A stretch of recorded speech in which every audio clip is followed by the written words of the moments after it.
Greetings, dear viewers. Today, I have prepared for you a story that will make your heart beat faster and immerse you in the world of high technology, space adventures, and of course, human emotions. We will embark on a journey with Lieutenant William Jones, a senior pilot in the U.S. Space Force, who finds himself at the heart of a conspiracy that threatens not only his career, but also his personal life. His story is a drama steeped in a struggle for the truth, love trials, and betrayal where he least expected it.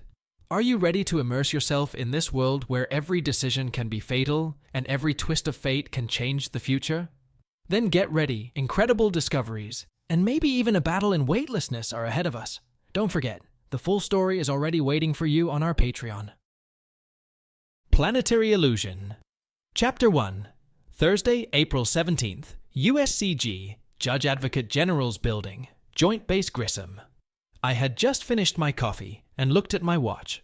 It had been a very long day, and I was anxious to get it over with. I had spent 3 hours testifying and answering questions before they put me in this tiny room with nothing but a television and my own thoughts to keep me company. I was asked to wait here until further notice, but that was over 2 hours ago. Surely, I thought, the board should have come to some conclusion by now. Suddenly the door opened, and my legal representative, Commander Tom Baker, entered the room. "The council just adjourned for the day, Lieutenant Jones," he said. "That's me, by the way. William Jones, Bill to my friends and family. I'm a senior flight lieutenant in the United States Space Corps, which used to be called the Space Force, and was formed almost 80 years ago. They want you back at 0800 tomorrow, so you'd better get back to your quarters," Commander Baker said. "And remember, don't socialize with any of the other witnesses in this case, especially your wife." "You mean the traitor known as my soon-to-be ex-wife, don't you, sir?" I asked. He nodded his head. "Yes, she is," he said. "Come on, Lieutenant, get out of here, and stay out of trouble." "Aye, sir," I said, standing up. I stretched out my legs, grabbed my case, and headed out the door. I got into my tiny electric car and then headed back to the BOQ. That's Bachelor Officer's Quarters, for those unfamiliar with the term. When I got to my room, I took off my uniform, grabbed a frozen faux meat hamburger, and threw it in the microwave. While it was cooking, I got a beer out of the refrigerator and uncorked the lid. When my hamburger was ready, I pulled it out and ate it in 3 big bites, trying not to notice the flavor. They were good for camping or a quick snack, but they were a poor substitute for the real thing, which was getting harder and harder to get. I sat down in my chair and turned on the TV to catch up on the latest news. There was nothing to catch my attention, so I leaned back in my chair and thought back over the past few weeks. Until recently, I was the weapons officer on the USS Armstrong, the Corps' newest, largest, fastest, and most advanced spacecraft. Named for the astronaut who first set foot on the moon in 1969, the Armstrong was considered the most advanced machine built by human hands. It seated 110 officers and crew members and was powered by 2 plasma-ion propulsion systems. It was claimed that Armstrong could reach Jupiter in less than 50 days. In addition, the Armstrong had enough firepower to destroy anything that threatened it. In addition to nuclear-tipped cruise missiles, it carried 3 pulse energy guns, a railgun, and several short-range mini-lasers that worked very much like the old miniguns of the early 21st century. In short, it was a cool ship. And my hand was controlling all that firepower. Why all this firepower, you may ask? About 45 years ago, one of our shuttles was attacked by an Iranian spacecraft. Unfortunately, the shuttle was unarmed and had no defenses. A missile fired by the Iranians hit the shuttle from below, destroying it. Outer space is the most inhospitable environment known to man, so everyone died instantly. We almost started a war because of this incident, but the diplomats somehow managed to avoid it. However, the Space Corps has decided that from now on, every manned spaceship in its fleet will be armored and equipped for combat. Receiving orders to serve on the Armstrong, making its maiden voyage to Jupiter, was made all the more gratifying by the fact that my wife of 5 years, Tabitha, or Tabby, as she liked to call herself, had also been ordered to the same ship. Unlike me, however, she would be serving as the ship's chief pilot. At first, I was beyond excited that we would be serving together on the newest ship in the fleet. It was the first time the two of us were assigned to the same ship at the same time. We were high school sweethearts who vowed to be exclusive to each other shortly after we turned 18. We both wanted to fly into space and applied to the academy our senior year of high school. We were both accepted and got engaged right out of high school, planning to get married after graduating from the academy. She got her wish and became a pilot. I did not become a pilot and was assigned to operations and weapons. I was discouraged by this at first, but the more I got to shoot and blow things up, the more I enjoyed it. After graduating from the academy, we were married, each in our dress uniforms. We were assigned to the same base, but unfortunately, our missions often kept us apart. It's hard when one spouse is constantly going into space for 2 months or so, but it's even worse when both are doing the same thing. Sometimes she would go on a mission for 2 months, leaving me to wait at home. Other times, I would go on a mission. Sometimes we both left at the same time, but for different missions. Needless to say, we didn't get to spend much time together, so we made the most of the time we had. Don't get me wrong, I wasn't just sitting at home twiddling my thumbs while she was away. I became interested in a fairly new type of martial arts called GravTac, which was designed specifically for low to medium pressure environments. I had practiced martial arts in middle school and was immediately attracted to it. It required strength, tactical thinking, and knowledge of how objects react in a low-gravity environment. In all this time, I never even considered the possibility that Tabby might cheat on me. I always believed that she would do the right thing, so I never worried about it. Although I was tempted at times, I decided that I would never cheat on the woman I loved. So the thought that she might be seeing someone behind my back never even crossed my mind. I remembered how we used to fantasize about doing it in zero gravity, on the moon or Mars. We always said that if the opportunity presented itself, we would definitely try it, at least once. So naturally, when we both received orders to serve on the Armstrong, it was like a dream come true for both of us. Unfortunately, that dream turned into a nightmare, from which there was no way out. My thoughts went back to the day I left. Friday, Jan. 3. Canaveral Launch Complex, Florida. Donning my spacesuit and launch kit, I said nothing as the technicians put me in the seat of the passenger shuttle that would take me and 20 others to the orbital dock where the Armstrong was located. As chief pilot, Tabby went up in the first shuttle, which had launched a little over 3 hours ago. I was in the third shuttle to lift off that day. 3 more would follow. Sitting next to me was the Armstrong's first officer, Commander Jason Travers, or Bull, as he was called because of his size and general demeanor. I knew Bull from back at the academy. He'd been an instructor there when Tabby and I were in school, and back then he was a hard ass who didn't put up with anyone's crap. He expected students to give 110% and wouldn't settle for less. He was also Tubby's counselor at the time. I attended a few of his classes, but other than that, I had little contact with him. So Jones, can't wait to finally serve with your wife? Asked Bull. Yes, sir, it is, I said. Well, this will go down in history, he said. I hear we're going farther than anyone before us, I told him. Jupiter and back in less than 100 days, he said. It's going to be a very interesting mission. I could feel and hear the pumps working beneath us in the rocket that would eventually lift us into the sky, and I knew we would be leaving Earth very soon. Bull knew it too, as did everyone else in the shuttle. We were all veterans of spaceflight, so this was nothing new to us. Bull looked around to make sure everyone was ready to go. So, everyone say goodbye to Earth. That's it, so get over it, he growled before resting his head back on the seat cushion. We closed our visors and got ready to launch. We felt the car shake as the engine started, and then felt the immense force of gravity as the rocket began to lift off. Looking out the window, I could see the clouds rushing past as we rose into the sky. Soon the blue sky blackened, and I could make out the curvature of the planet below. I never tired of looking at it. The shuttle shuddered as the boosters disengaged. I knew they would fall back to Earth and land near where we took off from so they could be used again. About an hour later, I saw a structure in the distance. There she is, Bull said, opening the visor. We'll be docking soon.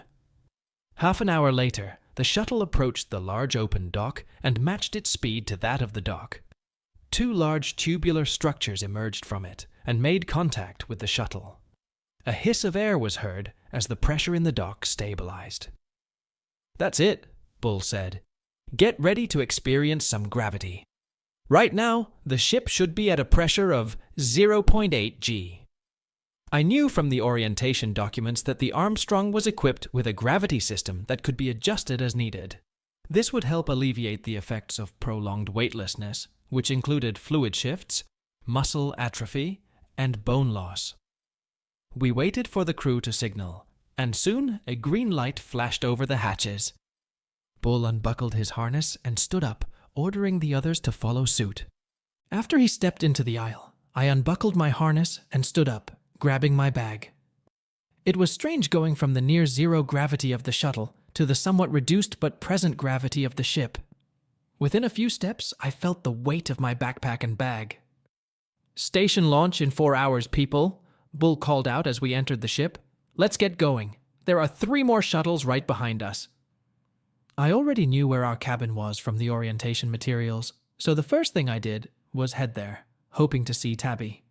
Unfortunately, she wasn't there, but I could tell she was already in the cabin because her things took up half the space in our tiny closet. I put away my gear, took off my heavy spacesuit, and put on my normal flight suit.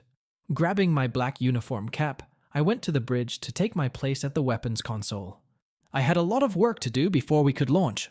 When I got there, the bridge was bustling with activity. Tabby was working on the pre-flight checklist, so I left her alone. I fired up the console and ran the calibration routines, then took a printout of the weapons inventory. I then walked over to the 2 cruise missile platforms, physically checked the serial numbers on the list, and made sure the locks were in place. I then walked over to each of the weapon stations and verified that they were locked and ready for immediate use. I then returned to the bridge to report to the captain on my supplies. I had to wait for the medic to finish his report before I could submit my inventory, but I was fine with that. When the doc left, the captain looked at me. I recognized him immediately, Captain Alan Simmons. "Lieutenant Jones," he said, taking my inventory sheet. "As I recall, we served on the Shepherd." "Yes, sir, we did," I said. He signed the inventory, and we checked our key numbers. Only 3 people had keys to the cruise missiles. Me, the captain, and the first officer. 2 of those 3 keys were required to launch the missiles. "Good to have you with us, Jones," he said. "I understand you and our chief pilot are married." Tabby turned and smiled upon hearing this. "Yes, sir, it is," I told him. "Good," Alan said. "It will help make the trip more exciting for you." "Yes, sir, I hope so," I said, looking at Tabby. She gave me a mischievous smile and then went back to her business.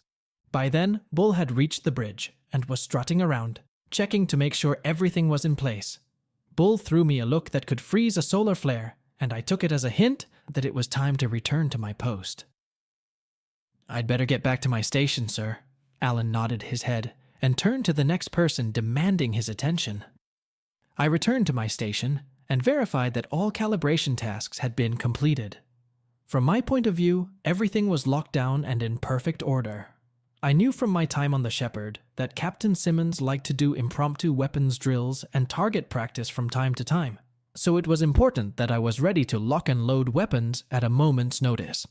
It was also critical that the targeting system always remain calibrated. As a rule, once calibrated, the system remained, so unless there was a serious malfunction or someone interfered with its operation. Nevertheless, each shift began with a calibration check. Finally, Alan began a pre-launch check of each station while we all buckled into our seats. "Operative," he called out. "All systems are ready for launch," replied Lieutenant CMDR Alice Brewster, operations officer and my immediate supervisor. "Engineering," Alan called out. "All systems are normal and within normal parameters. Proceed to launch, sir," said Chief Engineer Lieutenant CM Dictor Brian Faulkner. "Guns. All systems calibrated and locked down, sir. All weapons accounted for," I said. "Com. Communications 5x5, sir," said Senior Communications Officer Lieutenant CMDR Denise Simpson. "Navigation. Course plotted and locked, sir. Estimated time of arrival at Mars Station is 440 hours, reported the Chief Navigation Officer, Lieutenant Ryan Halcombe, whose console was next to Tabby's at the front of the bridge. "Number 1. All personnel in place and accounted for, sir. All stations report ready for launch, Bull said from his station just behind, and to Alan's left. Alan nodded his head and pressed a button on the console in front of him. Houston, this is Armstrong. Request permission to launch. Launch authorization granted, Armstrong. Godspeed, came a voice from the communication speaker overhead. Alan nodded his head and pressed the button on the console again. Roger that, Houston, he said. He pressed another button and spoke again. Spaddock, this is Armstrong. Launch authorization has been received. Shut down and retract all lines. Copy that, Armstrong. The lines are retracting. We heard a few sharp sounds and realized it was the lines retracting. From that point on, we were on our own energy. A few moments later, we heard confirmation that all lines were fully retracted and the ship could move forward. Start the engines, Alan ordered. Engines are running, Brian said. Take us out, helmsman. Nice and easy. Don't scratch the paint, Alan said with a smile. Aye, sir, Tabby said, pushing two levers and holding the control column. The ship slowly began to move forward, and I could see the exit from the spaceport getting closer. I knew we were only running on maneuvering thrusters at this point. Firing the ion fusion plasma engines inside the space dock would do serious damage to both the dock and Armstrong. Soon we were away from the big structure. The space dock is ready, Tabby said. From here, we'll spiral out of Earth orbit to a point between the Earth and the Moon, where we'll fire the two big engines. Q-Spot, it was called, and I could see the tracking on the navigator's console from where I sat. An hour later, the navigator spoke. ETA to Q-Point is 2 microns, sir, Ryan said. The road is clear. That meant the forward sensors had detected no debris or organic material, such as rocks, in our path that could damage the ship. Copy that, Alan said. Engineering. Engines warmed up and ready, sir, Brian said. Alan pressed a button on his console. Houston, Armstrong. Approaching point Q.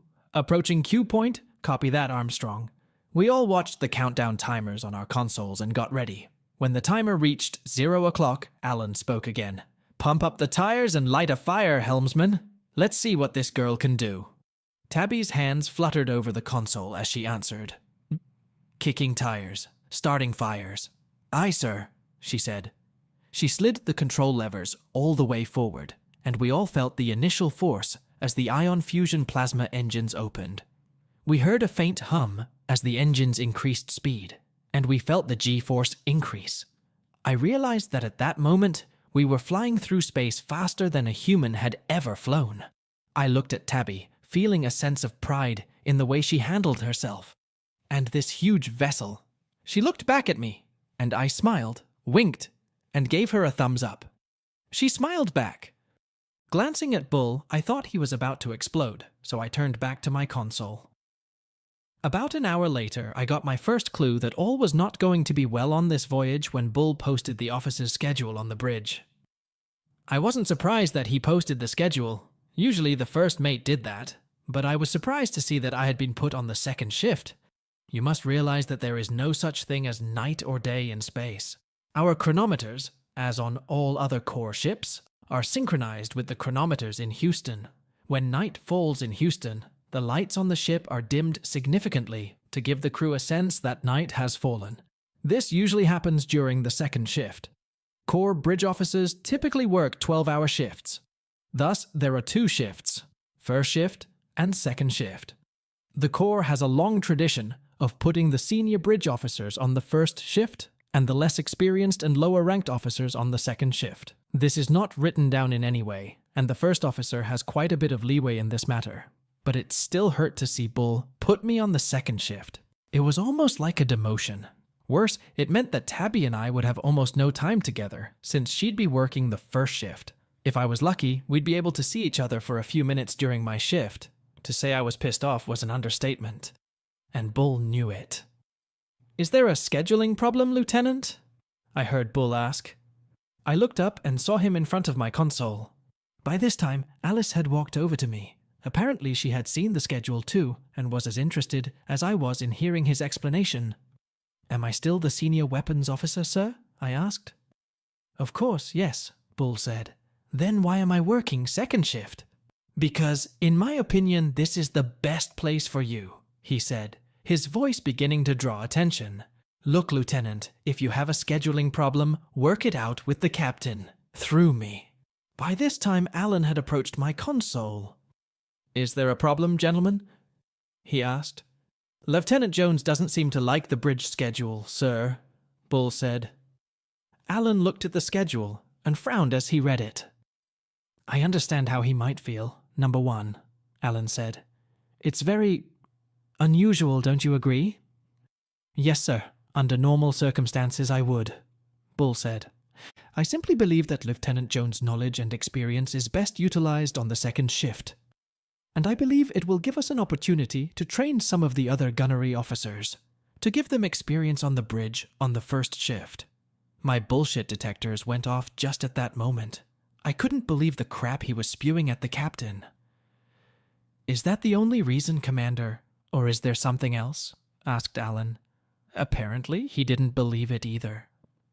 If I may, sir, I will speak freely, Bull said quietly. Always number one, Alan said. I've never been a big fan of spouses working on the same ship, especially in such close quarters. I don't want either of them distracted from their duties. That's what I thought, Alan said. I understand how you feel, but I'm not going to let this tour affect their morale. Make sure they spend time with each other, do you hear me? Yes, sir, Bull said. Alan looked at me before he spoke. Can you do that, Lieutenant? He asked. Yes, sir, I said. He nodded his head. Good. Carry on, all of you, he said, before walking away. Bull stared after me for a moment, and then a smirk appeared on his face. Don't worry, Jones. I'll keep an eye on your wife, he said before walking away. I looked at Alice and was about to say something, but she put her finger to her lips. Don't say anything, Bill, she said. We'll talk later. Go ahead. I'll call Lieutenant Robinson. Yes, ma'am, I said quietly. I glanced over at Tabby and noticed that she was trying to focus on some place on her console.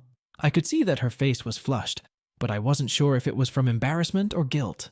I turned and walked off the bridge, feeling more embarrassed and humiliated than I ever had on the ship. Something about it stank to high heaven. I headed to the galley, hoping to get something to eat. It wasn't the usual mealtime, and I knew they wouldn't have anything special, but I needed something in my stomach. Not much in stock right now, Lieutenant, said the man behind the plexiglass partition. All we have are hamburgers made of artificial meat. They taste like crap, but they're guaranteed to fill you up. Sorry. That's enough for now, I said. I'll take one. He took one and put it on my tray. He held out a small package of flavored ketchup. Would you like some axle grease to make it more palatable? He asked with a smile. Sure, why not, I said, taking the package. Thanks. Anytime, Lieutenant, he said. I grabbed a small bottle of chocolate milk and headed to a vacant table. I ate the burger, slathering the flatbread with ketchup and gulping down the milk. The commander was right. It tasted like shit, but I was full, and the ketchup made it taste a little better. I put the tray away, tossed the trash in the container, and headed for my quarters. I lay down on my shelf and tried to sleep, but I couldn't. I wondered what Bull was really up to. What did he mean about looking after Tubby? I tossed and turned for about an hour, but I couldn't settle down. Frustrated, I finally got up and put on my workout clothes, a t-shirt and shorts. I put on my shoes and socks and headed for the small gym on one of the lower decks. When I got there, I was relieved to see that I was alone. Good, I thought. It would give me a chance to vent my frustration without talking to anyone, which I didn't think I could do without getting angry. I did some stretching, then did a little workout on the treadmill and the weight machine. Then I went to the gravity regulator on the wall and reduced the gravity in the room to 0.4 G. I immediately felt the difference. I then spent the next half hour practicing some of the GravTac techniques I had learned before leaving Earth.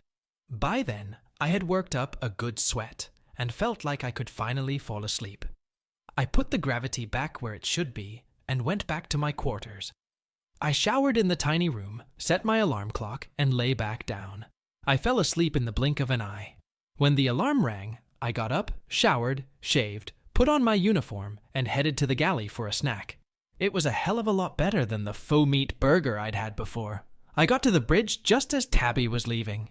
"Hello, stranger," I said when I saw her. She looked at me and smiled. "Hi," she said. "Look, I didn't get a chance to tell you, but I thought you did a hell of a job with the launch," I said. "Thank you," she said to me. "Look, maybe I'll come over on my lunch break and we can spend some time together," I said. I could see the wheels turning in her head and thought she was going to make me an excuse as to why it wouldn't work. Thankfully, it didn't. "Sure, I'll set the alarm," she said. "Maybe you can eat something else with me instead of one of those fake burgers." "Works for me," I said. "I'll see you in 6 hours." "I'll be there," she said, and gave me a quick kiss. "I love you." "I love you too," I told her. I watched her walk away and thought that maybe we could make it work. I turned around and saw Bull's grinning face. "About damn time you showed up, Jones," he said. I looked at my watch. "My shift doesn't officially start for another 15 minutes, Commander," I said. "I just wanted to talk to my wife before going on duty. If that's okay with you, sir." For a moment, I thought he was going to lash out at me, but he calmed down. "Yeah, all right," he said, and went further down the corridor. I went onto the bridge and took over for Lieutenant Robinson. He handed me my shift and walked out. Alice came up to me as I began the calibration procedure. "How are you holding up?" she asked. "I'll be fine, ma'am," I said. "Drop the ma'am thing, Bill," she said. "We've worked together before. Seriously. How are you holding up?" "It's not easy, but I can handle it, Alice. Thanks for asking." "You're welcome. Look, I know you have a lot on your mind, but I think you need to look after your wife and Commander Travers." I looked at her, shocked. "Do you think there's something going on between them?" I asked. "Maybe. Call it female intuition if you want, Bill. I just have a feeling there's something going on out there. I've seen it before. Little glances here and there, that sort of thing. Nothing overt, but there's definitely a spark between these two," she said. "Got it, Alice. Thanks for letting me know. I plan to meet with her on my lunch break. Hope that helps," I said. "I hope so too, Bill," she said. "Should we tell the captain?" I asked her. She shook her head. "Not unless you have solid evidence against them. Such an accusation against a senior officer can backfire and severely damage your career," she said. "Just stay alert and try to keep your wife alert. I'll keep an eye on things during the first shift." "Okay, Alice," I said. "Thanks for the heads up." She nodded her head and left the bridge. I checked the calibration procedure and went to inventory the cruise missiles and inspect the weapons stations. When I returned, Alan was already waiting for me. "Would you like to practice target shooting?" he asked. "Shit, I'm always up for target practice," I thought to myself. "Yes, sir," I told him. "All right," he said. "Launch a few drones and let's see what you've got." I set the station to launch a series of 5 drones, then activated the short-range mini-lasers. They acted much like the old miniguns. A series of 6 powerful and very hot lasers were set up just like the old Gatling guns. The laser fire from these weapons was very intense and could burn through several inches of armor in the blink of an eye. I once saw them cut an old armored battleship in two. The belt armor on it was over 12 inches thick, but the lasers cut through it like a hot knife through butter. Once the drones were launched, I aimed the mini lasers at them. The system was designed to track and fire on up to 10 targets at a time. It only took a second or two for the lasers to destroy the drones. I glanced at my console and saw the message, "All targets destroyed." "Well done, Lieutenant," Alan said with a smile. "Thank you, sir," I replied. He got up from his chair and walked over to my desk. "I'm going to get some rest, Lieutenant. It looks like you'll be the senior officer on watch, so why don't you take the center chair? I'll be back just in time for your lunch break," he said with a knowing smile. Having served with Alan before, I knew him as the king of power naps. He was one of those people who could stay awake for almost 24 hours with only 3 or 4 hours of sleep. I assumed that came with years of command experience. "Yes, sir, thank you," I said in reply. He left the bridge and I took his seat. It felt good to be sitting in the commander's chair. From here, I could keep an eye on everything that was happening on the ship. And then it hit me. Each crew member wore a device on their wrist that not only told time and served as an alarm clock, but also served as a communicator, a tracking device, and monitored our vital signs. All crew members were required to wear the device at all times. The only time we were allowed to take it off was when we showered. I turned on the tracking monitor on the command console and looked for Travers. The monitor showed that he was in his quarters. More accurately, the monitor showed that the tracker was in his quarters. When I looked a little deeper, I noticed that he was in a deep sleep, and his pulse rate was normal for someone in that state. That could only happen if he was actually wearing the thing. I looked for Jones and was given 2 choices: William, me, and Tabitha. I chose Tabitha and saw that her beacon was in our quarters. Good. Like Bull, her tracker showed she was asleep, and her vitals were normal for someone in that condition. I thought about accessing the history of both trackers, but realized I'd need a command or medical password to do so. Since I had neither, I couldn't tell if the 2 of them were engaged in other, more strenuous activities. But what I saw was enough, I thought. It would be very difficult for the 2 of them to fake something like that, so I turned off the tracking monitor and went about my business. I looked around the bridge. Everyone was busy at their stations and working hard. It was like I wasn't even here. I went back to my console and reviewed the checklist. So far, everything was working within normal limits. We were due for a course correction in about an hour, but I knew it was already programmed into the navigation system and would be done automatically. The communications officer on watch was in constant communication with someone in flight control in Houston, and I knew I wouldn't have to get involved unless a situation arose that required the captain's immediate attention. The engineer on duty was keeping a close eye on the condition of the engines and the ship's vital systems. The helmsman and navigator closely monitored the ship's flight, making sure that the upcoming course correction would go smoothly. I made the necessary log entries for the hour and walked over to the weapons console to make a quick check. Everything seemed to be in order, so I walked back to the center chair and sat down. About 2 hours after the shift started, Petty Officer Marks went around to all the posts, collecting drink orders for everyone. We were allowed to drink in our seats, but on the condition that they were covered and straws were used. She left and returned a little while later from the galley, handing out drinks to everyone.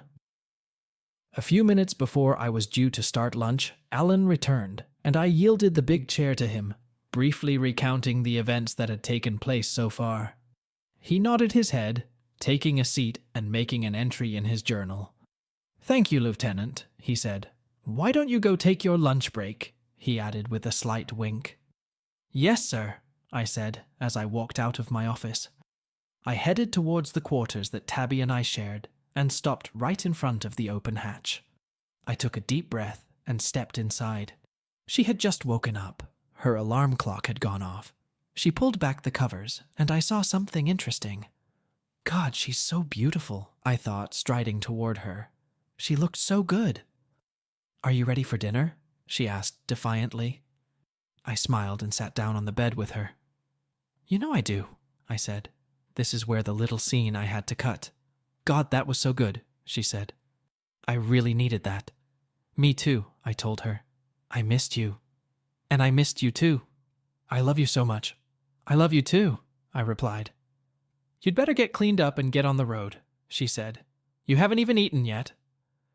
I looked at the time and saw that it was about 40 minutes until the end of the break.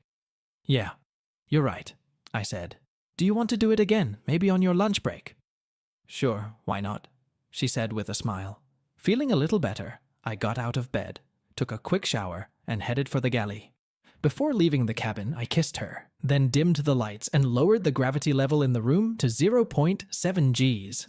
I knew the only reason I could perform was because of my knowledge of GravTach, and I knew Bull wasn't familiar with it. Keep in mind that this business in space is a tricky business. Forget what you've seen in the movies. For starters, microgravity makes the blood rush to your head. Luckily, the gravity on the ship was set to 0.8 G by default, which barely allowed us to enjoy the moment. But it still wasn't easy. I had no doubt that if gravity had been set lower than it was now, we probably wouldn't have been able to do what we did.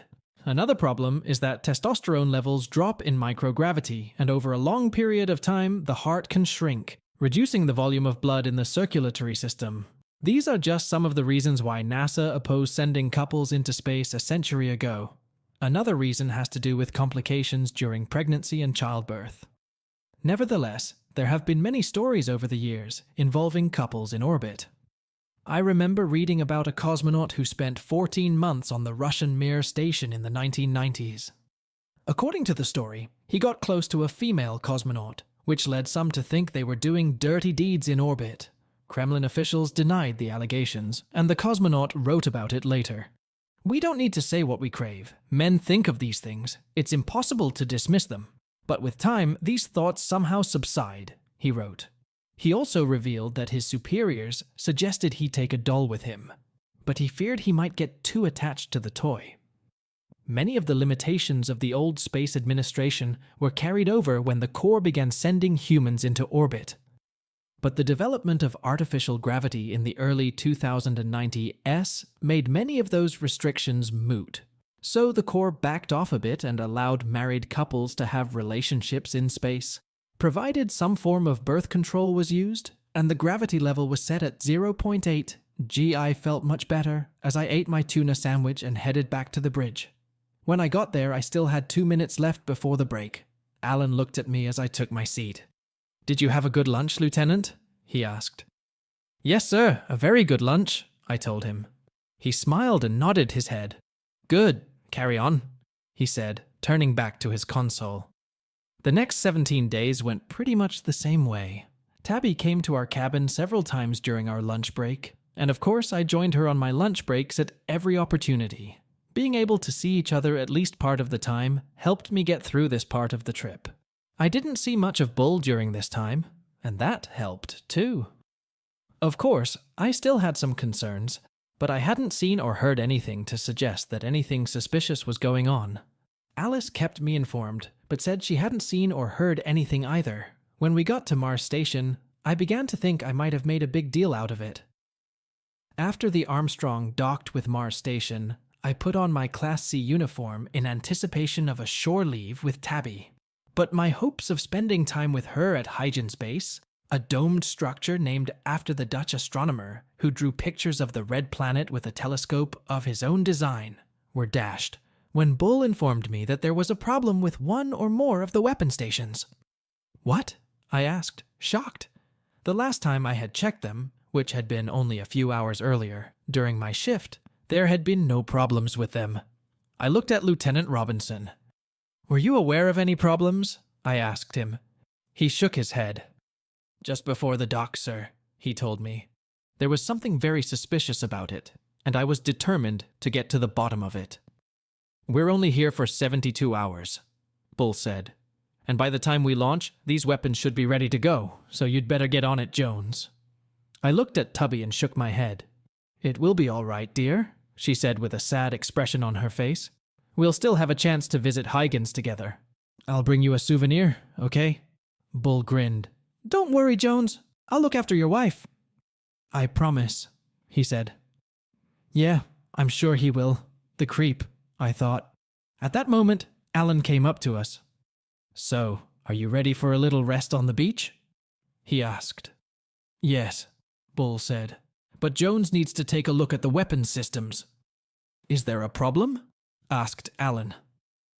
"Calibration of the 2 mini-lasers has been disrupted, sir," Robinson said. "When did this happen?" asked Alan. "I spotted him before I secured the station, sir," Robinson said.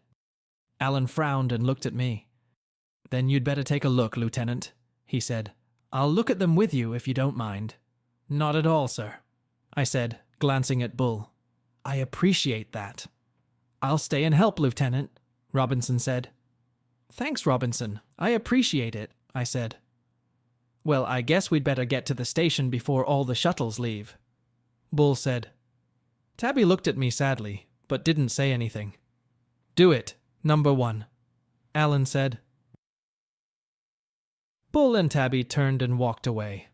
I couldn't help but notice that she never told me that she loved me, or that I would see her later. I turned and looked at Alice.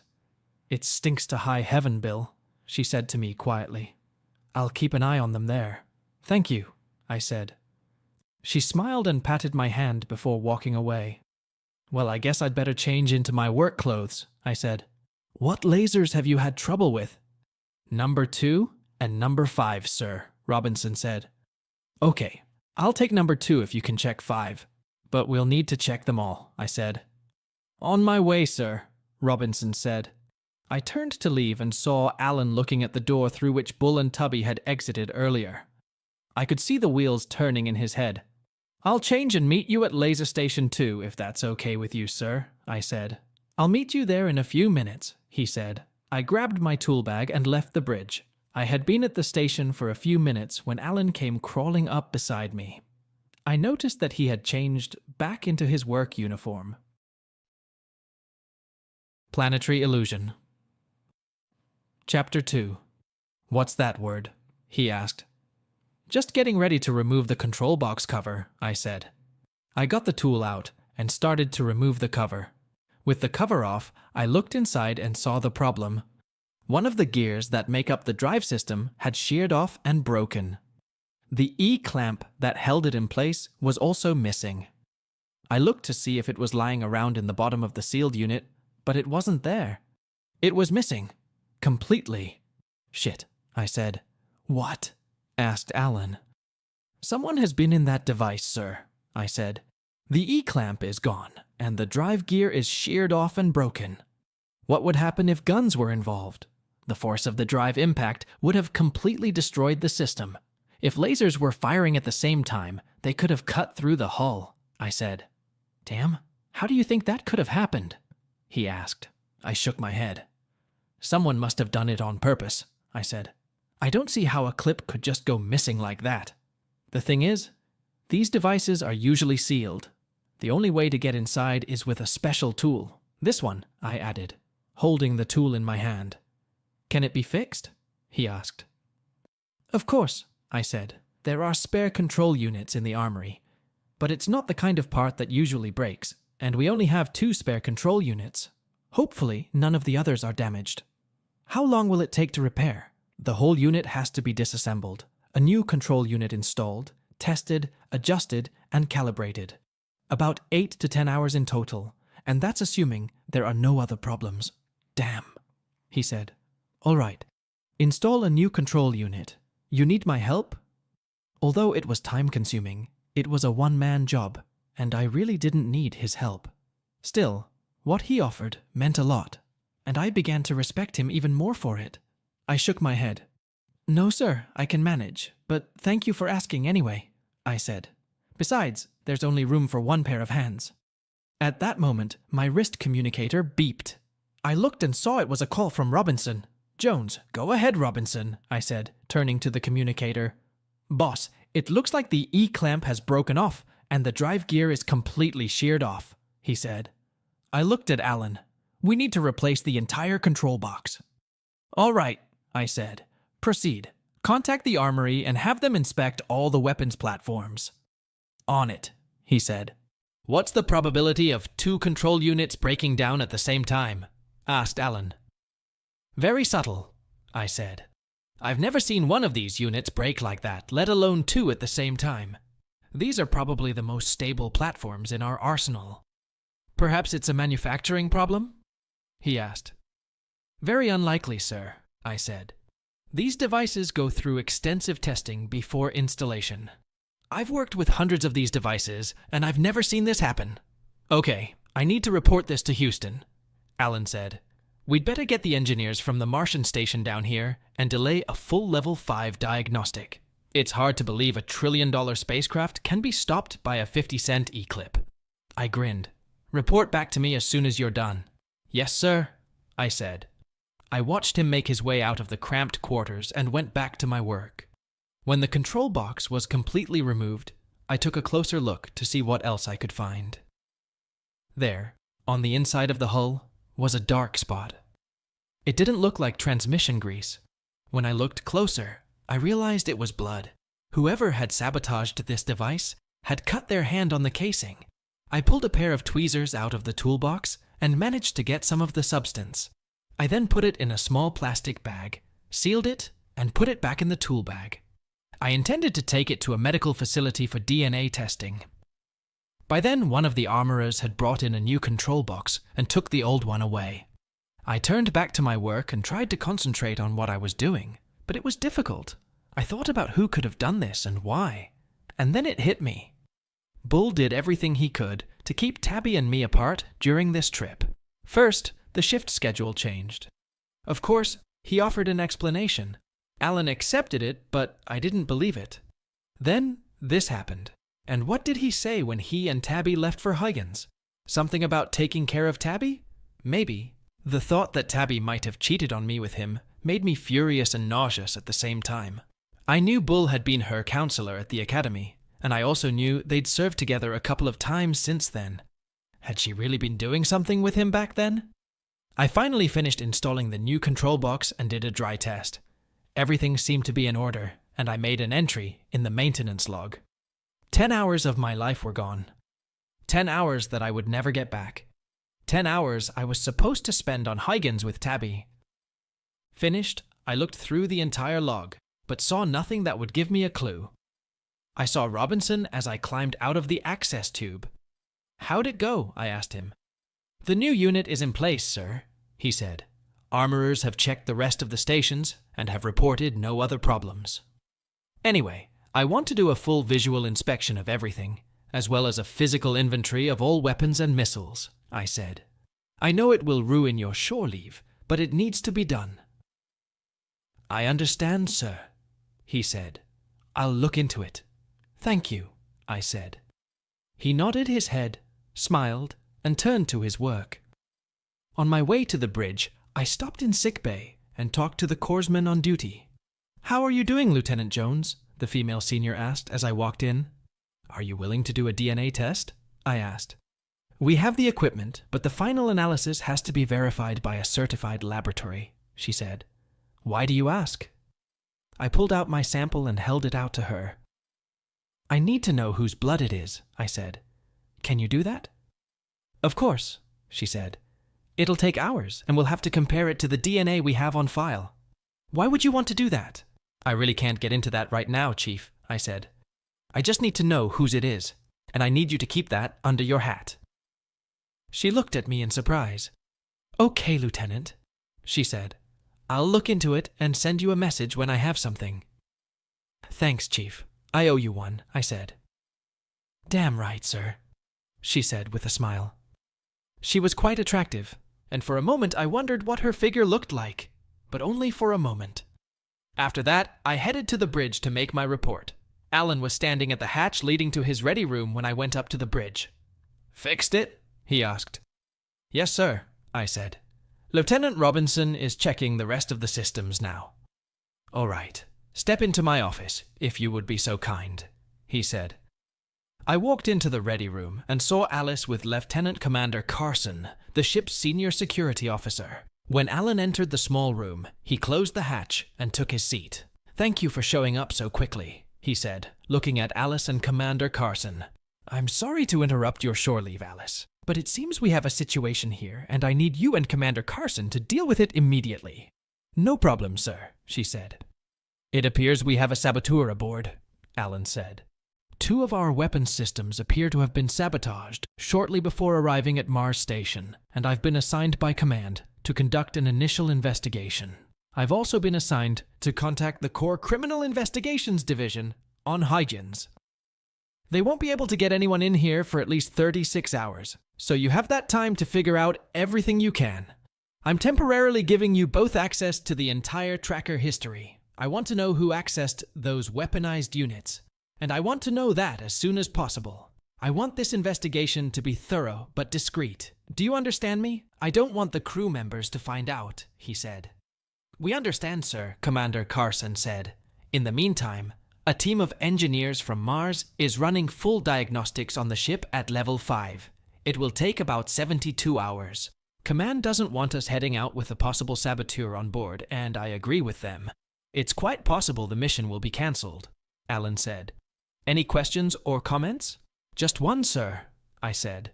All eyes turned to me. "Yes, Lieutenant?" asked Alan. "I found blood on the control box housing I replaced. I took a sample to sick bay for DNA analysis," I said. "Good idea," Alan said. "I'll swing by sick bay. Who did you give the sample to?" "Chief Benson, sir," I said. He nodded his head in acknowledgement. "Okay, I'll talk to her when I get there. Thank you. Anything else?" We all shook our heads. "Dismissed. You have a job to do," Yes, sir, Commander Carson said. We left the ready room, and I locked my tool bag on the weapons console. I was about to leave the bridge when Alice called out to me. Yes, ma'am, I said, giving her my attention. Bill, I've been watching Tubby and Commander Travers for a while. I'm sorry, but it seems to me that they're know each other too well, if you know what I mean, she said. She pulled out her cell phone and showed me the pictures. I was shocked by what I saw. Tubby and Bull were walking into the club hand in hand. Alice had pictures of them dancing and drinking, acting like two teenagers on a date. There was the usual flirting and touching, and Alice had pictures of them kissing. Then she showed me pictures of them walking into the hotel. It didn't take a scientist to figure out what they were doing there. I'm sorry, Bill, she said quietly. I thought you should know. Thank you, Alice, I said, holding back tears. Are you going to report this to the captain? You know I have no choice but to report it, she said. But I thought you should be the first to know. I appreciate that, I said. I left the bridge and caught up with Robinson. We finished sorting out the rest of the systems and took inventory of everything. My shift was over and I went to the galley and had a snack, then went back to my quarters and tried to sleep. It wasn't easy, with images of Tubby and Bull in my mind's eye, but I managed to stay awake for a few hours.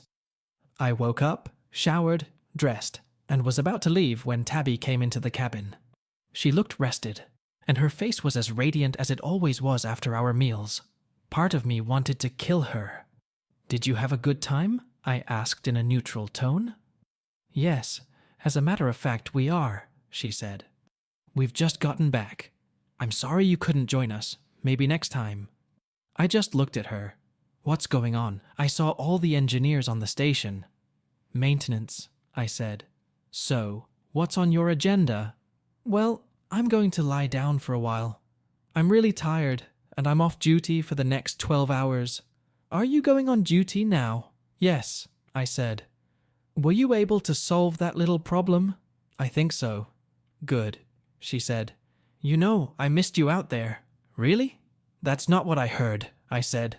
What does that mean? I hear you and Bull had a good time without me, I said. Is there anything you want to tell me? We danced a little bit, she said. Had a couple drinks each, but that's about it. Nothing else happened? I asked. Of course not, she said, feigning shock. What makes you think that? Nothing, I said. I have to go to work. I headed for the door, but Tabby stopped me. She tried to kiss me, but I turned my head, and she kissed my cheek. Bill, you know I love you, she said. What's going on? You tell me, I said. I left the cabin without giving her a chance to answer.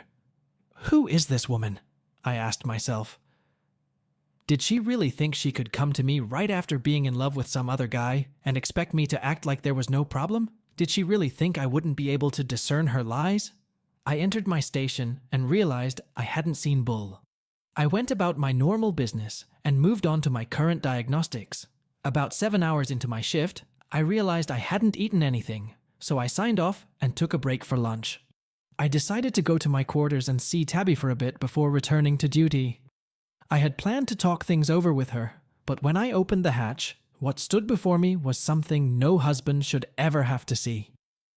The double bed that Tabby and I shared had both of them lying on it. I felt an increase in gravity and looked to see that the gravity in the cabin was set at 0.9 G. They both turned around to see who was standing in the open hatch. Tabby jumped off the bed and he turned to me with a smirk on his face. "Close the damn hatch," he growled. "What are you, some kind of pervert or something? You like to peep on other people?" "What's going on here?" I asked. Tabby found something interesting on the deck to gawk at while Bull rose to his feet. "What does it look like, Lieutenant?" he asked, pulling on his clothes. "Didn't they teach you sex education in school?" He finished putting on his flight suit and headed toward me. "Let's take a walk, Lieutenant. We need to talk." He turned to Tabby. "I'll be back, and we can finish this conversation later." Tabby looked at me with sad eyes. "I'm sorry, Bill," she said quietly. "We'll talk about it later," I said. Bull shook his head. "No, Lieutenant," he said. "Come on, follow me." As we turned, I activated the video recording function on my suit.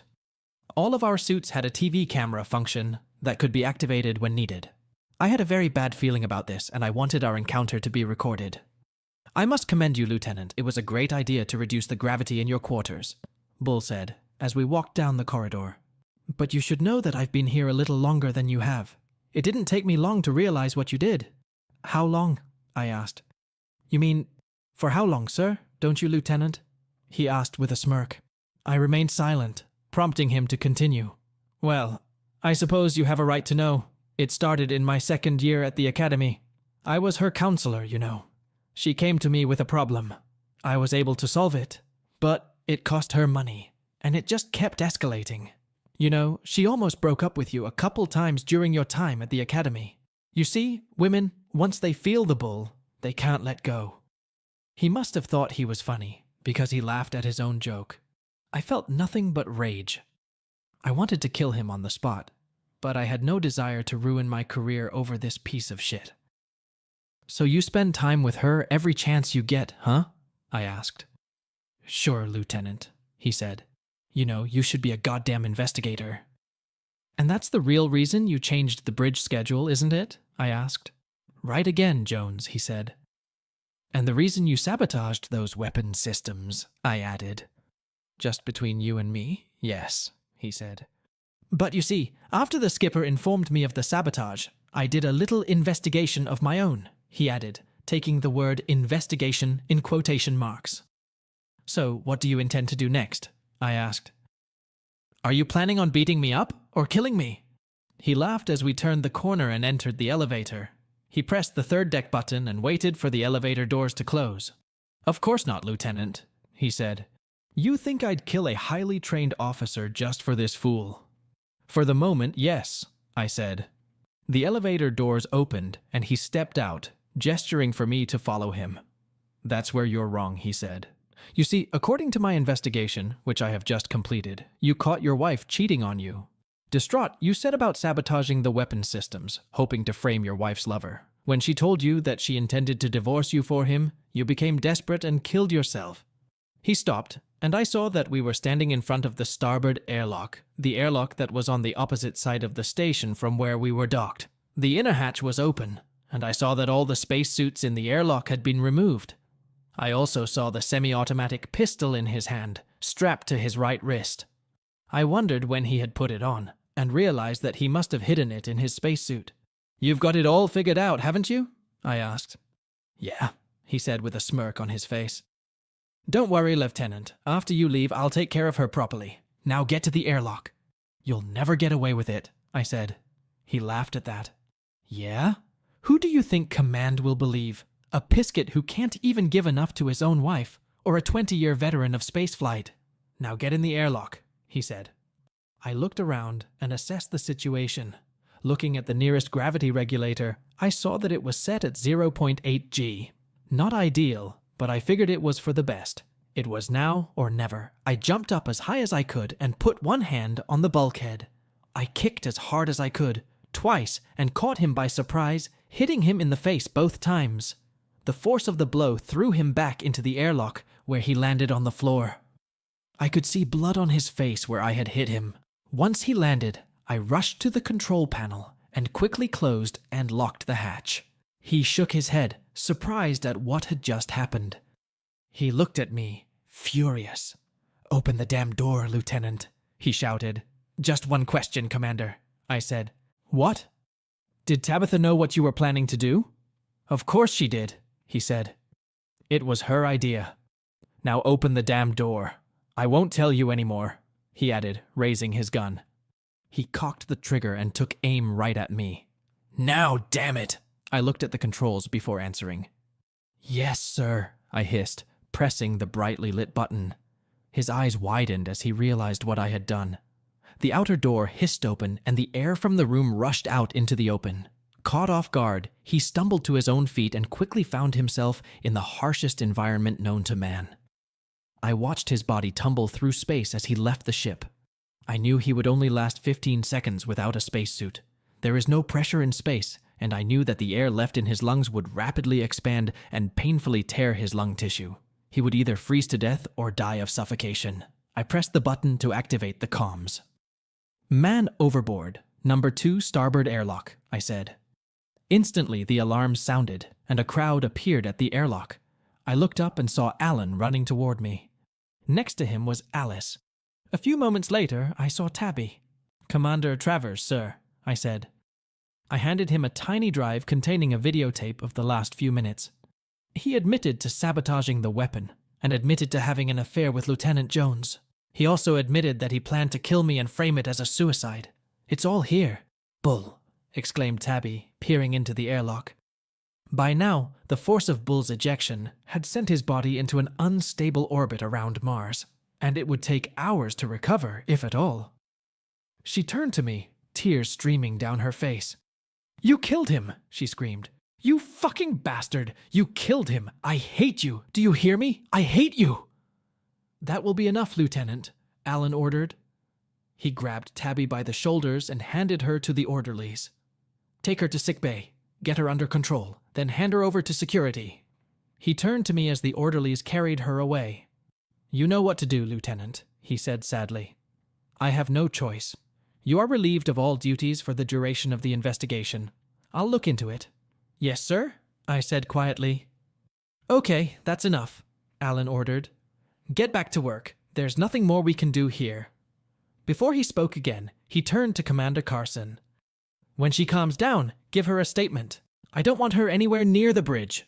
Call Mars Station and find out how to recover Commander Travers's body." "Yes, sir," Carson said, before walking away. Then Alan turned to Alice. "Looks like you just got promoted, Alice," he said. "Until further notice, you're my number one. You'll need to adjust your bridge assignments. After that, the mission will probably be cancelled." "I understand, sir," she said. "Commander Carson and I have completed our initial investigation, sir. We'd like to discuss our findings with you." "In my room, number 1, he said. "Immediately." "Yes, sir," she said. Before she left, she turned to me. "I'm sorry, Bill," she said to me. "You didn't deserve any of this." "Thank you, Commander," I said, and headed to my quarters. Once there, I pulled out all of Tabby's things and put them in her duffel bag. I didn't want her anywhere near me, and I knew she would probably be assigned the cabin originally designated for the chief pilot, which was now empty. A couple hours later, someone from security came and took her things. I didn't know where they had taken them, and frankly, I didn't care. I turned over the rubberized mattress and replaced the soiled bedding, tossing the old one into the laundry basket. I knew that until further notice, I would be confined to my quarters, and my access would be limited to the Galleon gym. So I sat down at the computer console in my stateroom and started going through the JAG forms until I found the one that contained the divorce request. I filled out a form requesting a divorce on the grounds of adultery. Since our marriage was under the jurisdiction of the JAG Corps, the divorce also had to be finalized by them. There was nothing to divide, and there were no children. We each had the same salary, so there was no support. It was a simple division, where she kept what was hers and I kept what was mine. I asked that she give up my last name and return her rings. After checking everything, I clicked Submit and waited for confirmation that the request had been received by the JAG system. It's amazing how fast the system works sometimes. Within 24 hours of the incident, I was talking to not one, but 2 agents from Huygens CIA.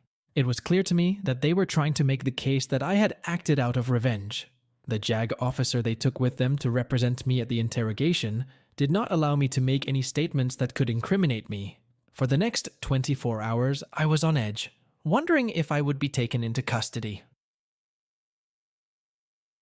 I spent most of the time pacing back and forth in my quarters.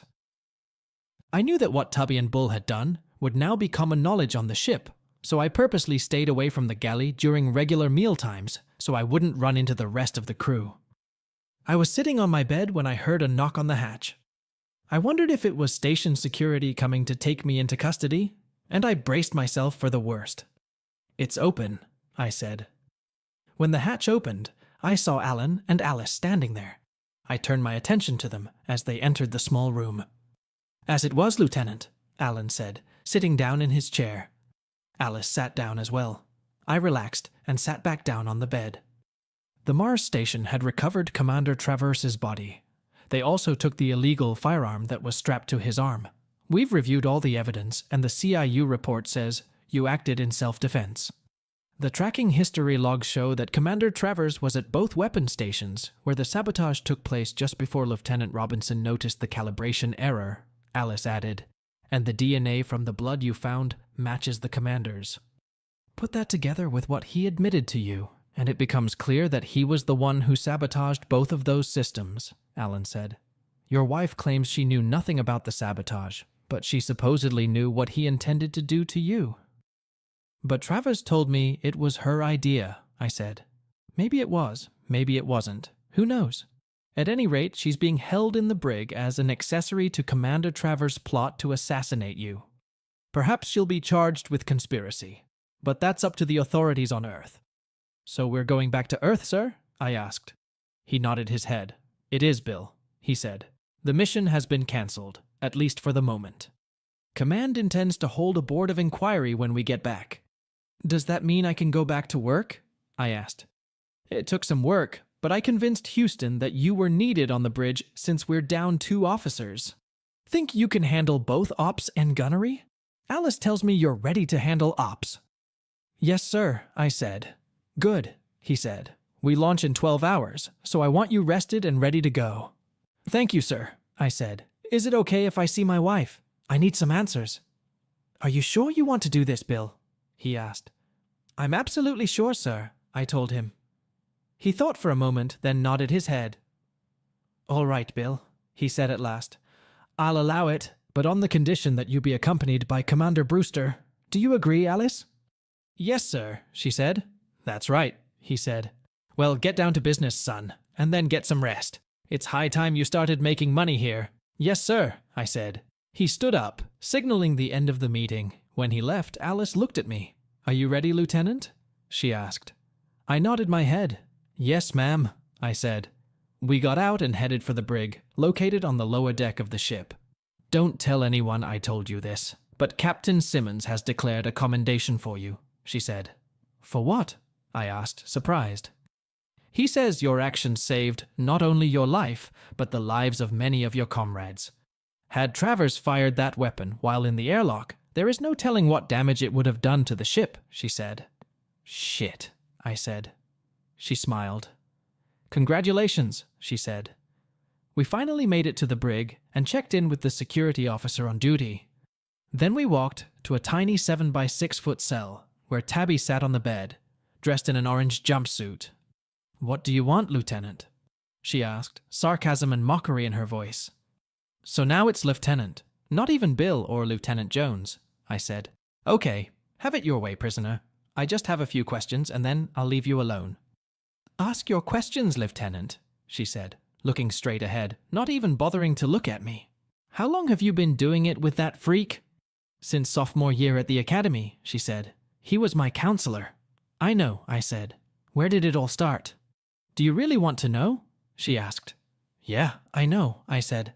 Okay, since you asked. I failed the test. He corrected it for me. I almost lost the assignment, but I didn't. Thanks to him, I was able to retake the test. I was indebted to him, so I decided to do this thing with him. I enjoyed it and kept doing it. So, you two cheated on each other, and then you repaid him by cheating on me. Is that it? Yes, she said. You have no idea how much pleasure I've gotten out of it. And you know what? I loved it. I loved it. You know what else? What? I asked, ready to throw up after what she had just told me. He was so much better than you. And you were with him all those times you worked with him? When we can, she said. You know it's almost impossible in low class. So we practiced our games before we left and after we got back. Did you ever love me, or is it all a lie? I loved you, she said. But everything else I loved doing with him. And that's all there was. Nothing more. All right, you knew what he was going to do once we were on board, didn't you? Yeah, I knew. I knew he was going to spread out the shifts so we couldn't see each other often. But he didn't think you'd find a way to carve out time to talk to me. To be honest, neither did I. But you tricked us both. So we decided to wait until we got to Mars, she said. And you knew he would sabotage the weapons platforms? I knew he was going to do something, but I didn't know what, she said. All I knew was that he was going to make it so you couldn't take shore leave. We didn't think you were going to turn this into a federal case. And me throwing myself out of the airlock was just icing on the cake, right? He told me it was your idea. Really? Did you really hate me so much you wanted to kill me? It was his idea, she said, but you put up with it. You never once did anything or told anyone to stop it, did you? No, it wasn't, she said quietly, and I'm sorry about that. I didn't think he'd really do it. Well, he tried, and he failed, and you're going to end up in jail for your part in it. I hope it was worth it for you. By the way, I filed for divorce. Big deal, she said, shrugging her shoulders. I shook my head and stood up. I was so proud of you, the way you handled that ship. I loved you with all my heart. But now, I wish I had never met you. I can't wait to testify against you at your court-martial. Goodbye, fool. I turned to leave and heard her calling my name. I'm sorry, Bill, she cried. Really, I'm sorry. Without looking back, I raised my middle finger and continued walking. After returning to Earth, Tabby was placed in a federal prison, where she was held throughout the inquest and court-martial. Several crew members, including myself, Alan and Alice, were called to testify. We spent hours testifying and answering questions from several investigators and high-ranking officers. The worst were the days spent waiting for something, anything, to happen.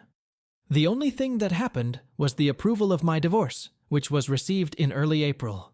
All that was left was to file in state court, which the JAG officer said he would do. Finally, on Friday, April 18th, we were called into the hearing room to learn our fate. Alan, Alice and I sat in one row, and Tabby was led into the hall. Like us, she was in uniform, but unlike us, she was wearing chains around her ankles and wrists. 2 armed prison guards in black uniforms accompanied her, ready for action. We all stood as the council members were ushered into the hall, their uniforms adorned with ribbons and gold braids denoting their rank. The senior councilman, Admiral Cartwright, opened the meeting. Please be seated, he began. First of all, let me say that this is simply a board of inquiry, not a trial. Our job is to find out what happened and make recommendations so it doesn't happen again. He then read the council's summary of what had happened on the trip to Mars. He concluded with a simple statement. In sum, Commander Traverse's personal agendas took precedence over his duty to the ship, captain, crew, and the Corps, resulting in a violation of the law, not to mention a number of established protocols. As a result of his actions, many of those who served aboard the Armstrong were put in danger and the ship was disabled, he said. He turned his attention to me. Senior Lieutenant William Jones, he said. Hearing my name, I froze in place. He looked at me for a moment before continuing. Lieutenant Jones, the board has reviewed all of the evidence in this case and has concluded that your actions not only saved your own life, but quite possibly the lives of many of your shipmates. In addition, your diligence, initiative, and attention to detail helped find and eliminate deliberate sabotage that could have easily cost the lives of many people, not to mention a trillion-dollar spacecraft. This board has reviewed your record, and we agree with Captain Simmons's assessment. As a result, we approved his recommendation to award you the Distinguished Service Medal. In addition, we believe your talents will be of great benefit to the Corps in our future endeavors. You can expect your orders to arrive at the Spacecraft Advanced Operations School for classes that will begin June 1st. Congratulations, and best of luck. Thank you, sir, I said. The Admiral nodded his head and turned his attention to Alan. Captain Alan Simmons, he said. Alan stood at attention. Please understand that the Council believes that you have done the best you can under the circumstances. We understand your desire not to undermine the authority of senior personnel in the eyes of the crew, and frankly, none of us have ever faced a situation like this before. Nevertheless, as captain and master of your ship, you are directly responsible for everything that happens on it. I understand, Admiral, Alan said. The Council agrees that you should remain in command of the USS Armstrong. However, there is an entry on your record. The Armstrong is currently undergoing modernization and a new crew assignment will be made. We agree that Lieutenant CM Brewster would be a good choice as first officer. Therefore, the board recommends that she be immediately promoted to commander and assigned to the first officer position. You can expect a new set of mission orders in the near future, he said. Thank you, Admiral, Alan said. Then the Admiral shifted his gaze to Tabby. Senior Lieutenant Tabitha Abernathy. he said, calling Tabby by her maiden name, which she had to take as a result of her divorce. Tabby stood up as the others did. It would be an understatement to say that this board is very disappointed in you. Not only have you dishonored your ex-husband, you have dishonored your uniform and the service as a whole. Your actions in this whole sordid affair, no pun intended, may well have jeopardized the lives of many of your shipmates, including your ex-husband. As a result of statements entered into the record by both you and Commander Travers, we have been forced to evaluate your entire record, including your work at the Academy. We have been able to confirm that Commander Travers, acting as your counselor, intervened to help you pass the test you initially failed. Had he not intervened on your behalf, you likely would not have passed the test and would not have received your commission. Of course, your record as a pilot was exemplary, but we can't help but believe that you should not have received your commission to begin with. The liaison you engaged in with Commander Travers cost him his life, and nearly cost the lives of your ex-husband and several others. Your actions can only be described as unworthy of your position. We understand that you are currently facing court-martial for your actions, but this board recommended to the personnel office that you be stripped of your commission and reduced in rank and pay to an E1 crewman. They have agreed, and your new rank and pay are effective immediately. Take her away, he said, turning to the guards. They turned her toward the door and started to walk her out, but she stopped as she approached Alan, Alice, and me. Bill, she began, tears streaming down her face. Be careful when you address me, crewman, I said stiffly. She jumped up and looked straight ahead, tears streaming down her cheeks. Permission to address you, Lieutenant, she said. Denied, I growled. Get that thing out of my sight, I ordered the guards. They froze in anticipation. Yes, sir. They took her under the arms and led her out while she sobbed. I didn't care what she said at that point. A copy of the Council's findings will be sent to each of you and placed in your permanent file. The Council meeting is adjourned, Admiral Cartwright announced, banging the gavel. We stood as the Council left the room. After they left, Alan turned to me. Well, that wasn't so bad, he said. Why don't we have a beer or something? I'm parched. I think it's pretty good, sir, Alice said. What the hell? I added. We left the building and headed to the O Club, where we continued to enjoy a nice high. The epilogue is 17 months later. Standing at the airlock leading to the Galileo station orbiting the dark side of Mars, I thought back over the past 17 months. Tubby's court-martial had concluded a month before I'd enrolled in the School of Advanced Spacecraft Management. I'd testified for the prosecution, of course, and I'd done so with gusto, though I hated to think of the time I'd spent with her and Bull on Armstrong.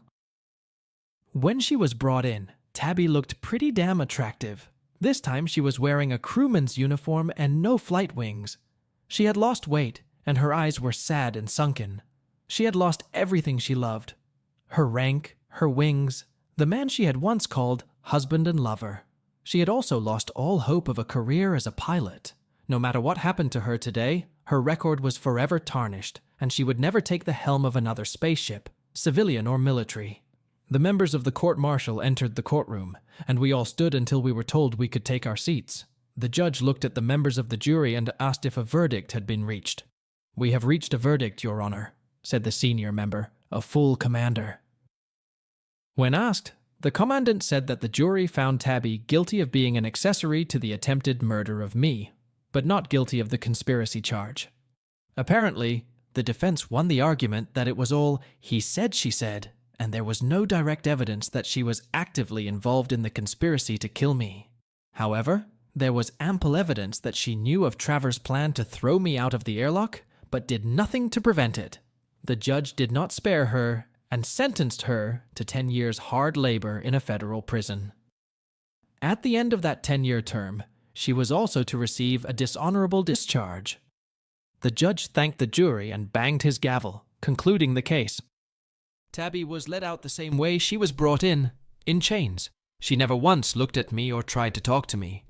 I reported to my class, which was in Florida, near Cape Canaveral, and enjoyed the training. I also enjoyed the weather and the scenery, which included many women. After a year and a half, We graduated and I was promoted to lieutenant commander. I also received a number of orders that brought me here to Galileo. This station, unlike the Mars station, was a closed facility that orbited the red planet in such a way that it could not be seen from Earth. I had no idea what was going on here, and I was curious to say the least. When the door opened, I was greeted by an attractive female captain who was taking my orders. I introduced myself and shook her hand. "Pleased to meet you, Commander Jones," she said. "I'm Captain Hawkins. I am familiar with your service on the Armstrong and have heard good things about you from Captain Simmons. I've also spoken to Alice Brewster." I looked at her, saying nothing for a while. She told me what happened, and I'm sorry. I assure you that won't be a problem here. So, are you ready to look at your house for the next few years? Years? I asked. She smiled and led me to the observation deck. When I joined her, she pressed a button and the glass in front of us dissipated. My eyes popped up to my forehead when I saw the monstrous ship in front of me. "This is the biggest, fastest, and most advanced ship in the fleet, Commander. And you will be my operations officer, so you're my number 2. Are you ready for adventure?" I saw her eyes sparkle when she said that. "Absolutely, Captain," I said. "Where are we headed?" "If all goes well, Commander, Alpha Centauri." I looked at her, shocked. It was just over 4 light years away. "The plan is to break the light barrier. If everything works as stated, we'll be there in less than 2 years. "Is that even possible?" I asked. She smiled and nodded her head. "If the engineers are right, yes," she said. "Shit," I said. She laughed. "We launch in 15 days, Commander," she said. "You have a lot of homework to do, so you'd better get started on it. I like to give staff briefings at 0800 every day." "Yes, ma'am," I said. She held out her hand and I took it. "I have some business to take care of, but I'll be in touch. Welcome aboard, Commander," she said before leaving. After she left, I looked at the ship floating in the huge bay. I looked at the side of the ship and smiled as I noticed the name, USS Enterprise. Dear viewers, we have come to the final part of our epic story, full of betrayals, personal dramas, and daring sabotage in the limitless space. This story is not just about the struggle for survival on a spaceship. It is deeper than that. It's about human emotion, about betrayal, about loss, and about the search for truth, which can be bitter. We've seen our heroes face not only external threats, but internal conflicts as well. It's hard to imagine a more difficult test of a relationship than a flight into space, where every action can be your last. In this part, we saw how the protagonist fights not only to save the ship, but also for his personal happiness, which is threatened by the betrayal of a loved one. The key moment was the realization that sometimes enemies are too close, and that trust is a luxury that can't always be afforded. Our protagonist's story is not only a struggle with external circumstances, but also an internal struggle with her own emotions, learning to forgive and realizing that some decisions have irreversible consequences.